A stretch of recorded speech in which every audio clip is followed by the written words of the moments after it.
안녕하십니까. 이경순의 건강이야기입니다. 오늘은 제2의 심장 지키기 네 번째 시간이에요.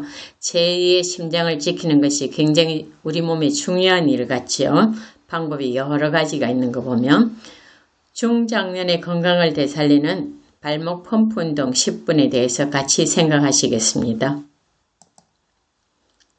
자, 우리 몸에 심장에서 피가 내려가는데 점점 더 가는 구멍으로 내려가게 되죠. 그렇기 때문에 쉬운 데다가 위에서 또 심장이 펌프질을 해줘서 내려가는 건 굉장히 쉬워요.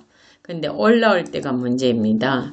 서서 하기 때문에 중력 때문에 올라오기 자체도 힘든데 여기에는 피도 많으면서 심장이 밀어 올리거나 끌어당기는 힘이 크게 작용을 못하기 때문에 참 힘들어요.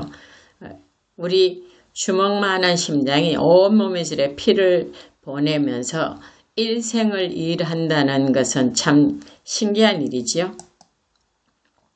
혈액순환에 대해서 잠깐 살펴보시면 심장으로 돌아오는 혈액의 10 내지 15%를 심장이 감당한다고요. 다 감당하지 못한다고요. 영향을 미치지 못한다고요. 그래서 85%에서 90%는 그럼 어떻게 피가 올라오게 되나? 다른 방법들을 사용한다고요. 도와줘야 된답니다.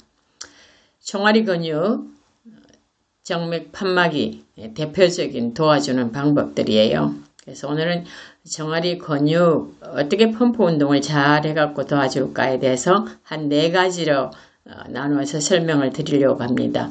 종아리 근육은 우리 하체에서 가장 크고 두껍고 힘이 강하기 때문에 도와줄 수 있습니다. 여러분 보셨는데 좀 눈에 익히시면 좋겠죠?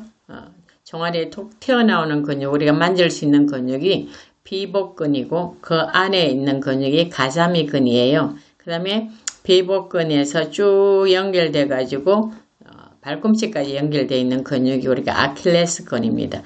비복근과 가자미근과 아킬레스건을 다 합쳐서 우리가 종아리 근육이라고 부릅니다.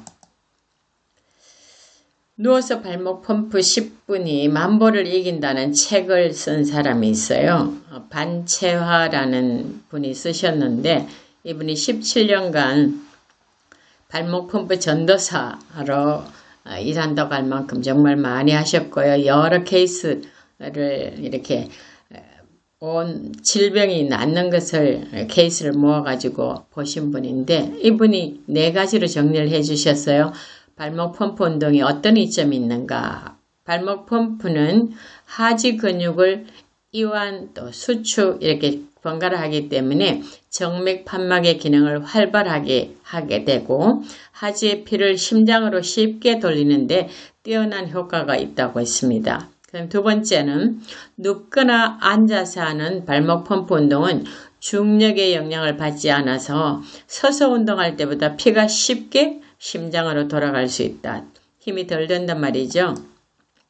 3번째는 발목 펌프 운동은 걷거나 뛰는 것과 같이 근육의 펌프 작용은 발생하지만 누워서 앉아서 운동하므로 체중 부하가 없고 관절에 가해지는 충격이 없다. 운동을 하는데 관절에 충격이 안 가해지는 건 굉장한 이점이죠.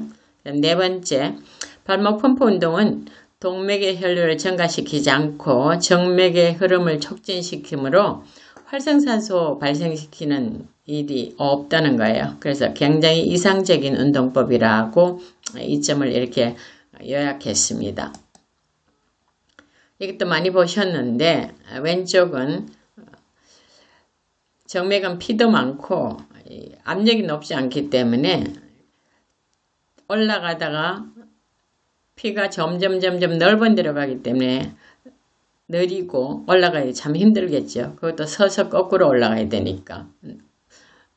높은 데서 내려오는 게 아니고 낮은 데서 높은 데로 올라가야 되니까 참 힘들겠죠. 그죠? 그러다가 아이고 난 못 올라가겠어. 도로 내려간다. 그러고 내려가면 안 돼 하고 정맥에 있는 판막이 문을 닫아버립니다. 그러면 오른쪽에 있는 종아리 근육이 막 혈관을 쥐어 짜는 거예요. 그러면 압력이 올라가겠죠. 그러면 정막판이 열리고 혈액이 다시 위로 올라가게 되는 이런 일을 하는 것이기 때문에 여러분들이 아는 한 이런 일들을 많이 하시면 심장을 많이 도와주기 때문에 굉장히 유익하겠죠. 자, 오늘 4가지 운동 보여드린다 그랬죠. 자, 발가락을 멀리 뻗었다가 안쪽으로 끌어오기입니다. 이걸 보시면 서서 하는 사람보다는 앉아서 회사에서 근무하는 사람들이 많잖아요. 그래서 이렇게 발만 저렇게 왔다 갔다 움직여도 심장으로 올라가는 피를 굉장히 많이 빨리 올라가게 도와주는 거니까 항상 명심하시고 무엇보다 중요한 것은 실천하는 거 아니겠어요? 그죠? 그래서 심장을 많이 도와주시면 좋겠습니다. 그 다음에 발목 펌프 운동이에요. 자, 발목을 한 30cm 정도 올렸다가 그냥 힘 빼고 툭툭 치는 겁니다. 이렇게 하면 근육들이 이완 소축되는 게 좀 쉽겠죠.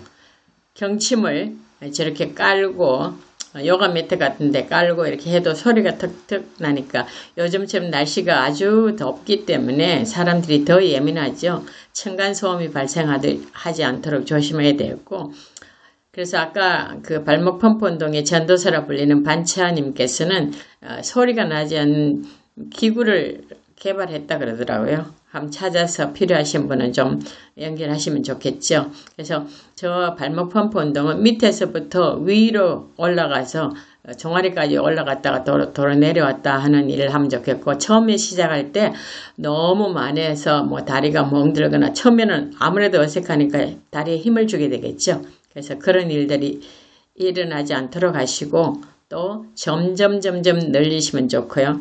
그 다음에 주무시기 전에 하시면 굉장히 효과가 높습니다. 그 다음에 까치발 걷기예요.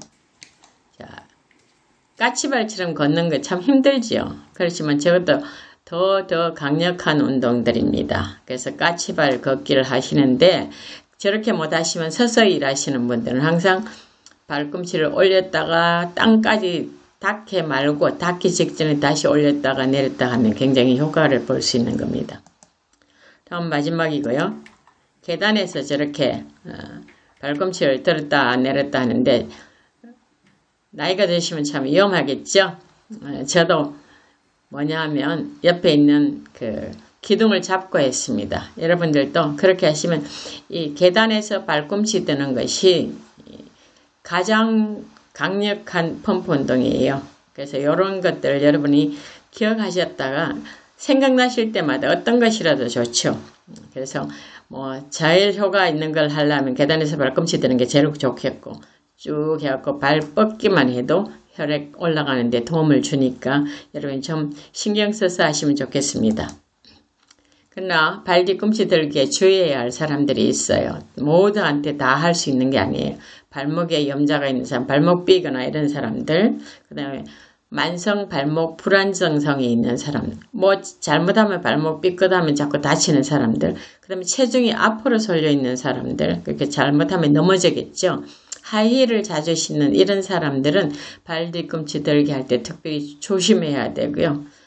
안전하게 해서 하는 일들을 정말 신경 써서 잘 하시면 여러분 건강에, 특별히 심장의 부담을 줄여주는 일에 굉장히 좋으리라고 생각됩니다. 감사합니다.